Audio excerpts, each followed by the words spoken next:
Sanchi versus Amul. अब इस विवाद पर सियासत गरमाई ही हुई थी कि मोहन सरकार ने एक और फैसला दे दिया।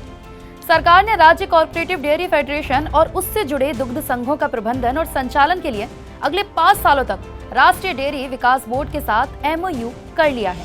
हालांकि इस फैसले से कर्नाटक विधानसभा चुनावों के वक्त अमूल और नंदिनी दूध के बीच चले विवाद जैसी स्थिति बनती दिख रही है। कांग्रेस ने तो सीधे सीधे आरोप लगाया है कि सरकार अमूल दूध को बड़ा बाजार देने के लिए प्रदेश के सांची दूध को बर्बाद कर रही है। हालांकि सरकार ने तुरंत ही इसे फिजूल का विवाद बता दिया। खुद मुख्यमंत्री मोहन यादव ने साफ किया कि प्रदेश को दुग्ध उत्पादन में अग्रणी बनाकर किसानों और पशुपालकों की आमदनी बढ़ाने के लिए ही राष्ट्रीय बोर्ड से करार किया गया है। इस रिपोर्ट में आगे बढ़ने से पहले ये जान लेते हैं कि मध्य प्रदेश में गौवंश और दूध के उत्पादन की स्थिति फिलहाल क्या बनी हुई है।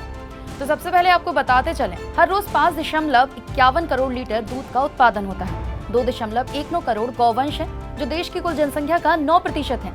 51% देसी गाय, 42% भैंस, 7% संकर नस्ल की गाय है। देश में प्रति व्यक्ति 459 ग्राम प्रतिदिन दूध की उपलब्धता है।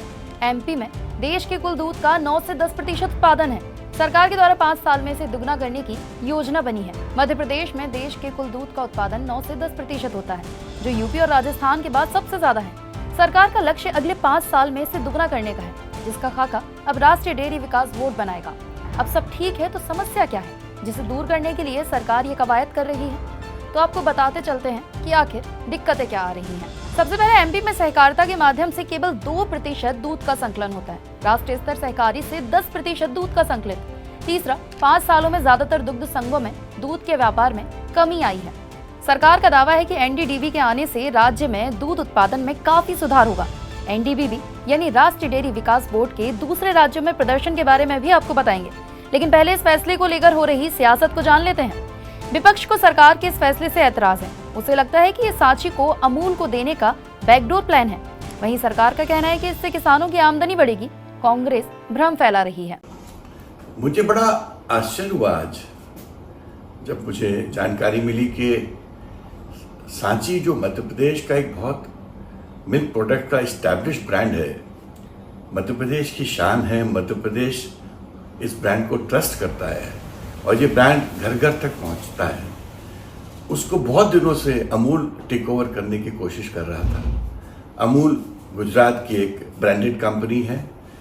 आप गुजरात में और विश्व में अच्छा काम कर रहे हैं, उस पर हमको कोई आपत्ति नहीं है, पर मध्य प्रदेश के ब्रांड को इस तरह से टेक ओवर करके मध्य प्रदेश को आप क्या दिखाना चाहते हो?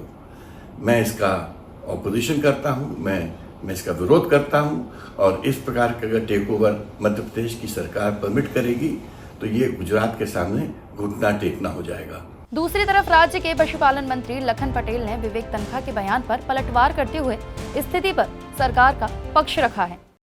अभी मीडिया के माध्यम से जानकारी हुई कि कुछ कांग्रेस के लोग कल की मीटिंग को लेकर के गलतफहमी फैला रहे हैं कि सांची को कोई बोला अमूल को हैंडओवर कर दिया, कोई कह रहा बैकडोर एंट्री हो गई। मैं आप सबको अवगत कराना चाहता हूं कि हमारी कल जो बैठक हुई उसमें NDDB के साथ, नेशनल डेयरी डेवलपमेंट बोर्ड के साथ MOU हुआ, जिसमें हम अपनी संस्था सांची को आगे बढ़ाने के सुदृढ़ीकरण करने के लिए, मार्केटिंग के लिए, नए नए आयाम के लिए उससे हम लोगों ने MOU साइन किया है। ये सिर्फ शेक हैंड है, हम लोग हाथ मिला करके साथ मिल चलने का काम। अभी आपने माननीय मुख्यमंत्री जी का भी वीडियो देखा होगा, उनने प्रेस में कहा है और जो बात उनने कही है वो 100% सच है कि हमने कल जो कहा है कि अभी हम 7,500 गाँव से बढ़ा करके हम एक साल में 11,000 गाँव तक ले जाएंगे। अभी हमारे माननीय मुख्यमंत्री जी केंद्रीय गृह मंत्री एवं सहकारिता मंत्री से भी मिल करके आए और उनको इन सारी बातों से अवगत कराया। मैं अपने इस वीडियो के माध्यम से आप सबको अवगत कराना चाहता हूं, जो कांग्रेस गलतफहमी फैला रही है बिल्कुल सत्य से परे है। ये तो बात हुई सियासत की, लेकिन लगे हाथ आप अब ये भी जान लीजिए कि राष्ट्रीय डेयरी विकास बोर्ड का राजस्थान, बिहार, महाराष्ट्र, झारखंड और असम जैसे कई राज्यों में परफॉर्मेंस कैसा रहा। क्या उसके साथ आने से वहां दूध का उत्पादन बढ़ा है? तो सबसे पहले आपको बताते चलें, झारखंड मिल्क फेडरेशन जहां क्षमता 11 से 200 हो गई है। पश्चिम असम मिल्क यूनियन लिमिटेड की बात करें, वहां पर क्षमता 4 से 53 हुई है। वहीं अगर बात करें वाराणसी मिल्क यूनियन की, तो वहां पर क्षमता 4 से 80 हो गई है। इसके साथ ही विदर्भ मराठावाड़ा डेयरी प्रोजेक्ट, जिसकी क्षमता 450 है। महानंदा डेयरी फिर से जीवित हुई है। लद्दाख मिल्क यूनियन से सेना को दूध की आपूर्ति हुई है। इसके अलावा असम सरकार के साथ एक संयुक्त उद्यम company north east dairy and foods limited का भी गठन किया गया है, जिसका लक्ष्य 10 लाख लीटर प्रतिदिन का उत्पादन है। ऐसे में सरकार का मानना है कि जब दुग्ध संघों से दुग्ध संकलन, विपणन यानी कि व्यापार और आर्थिक स्थिति में सुधार हो जाएगा, तब इनका प्रबंधन फिर से राज्य सरकार को सौंप दिया जाएगा।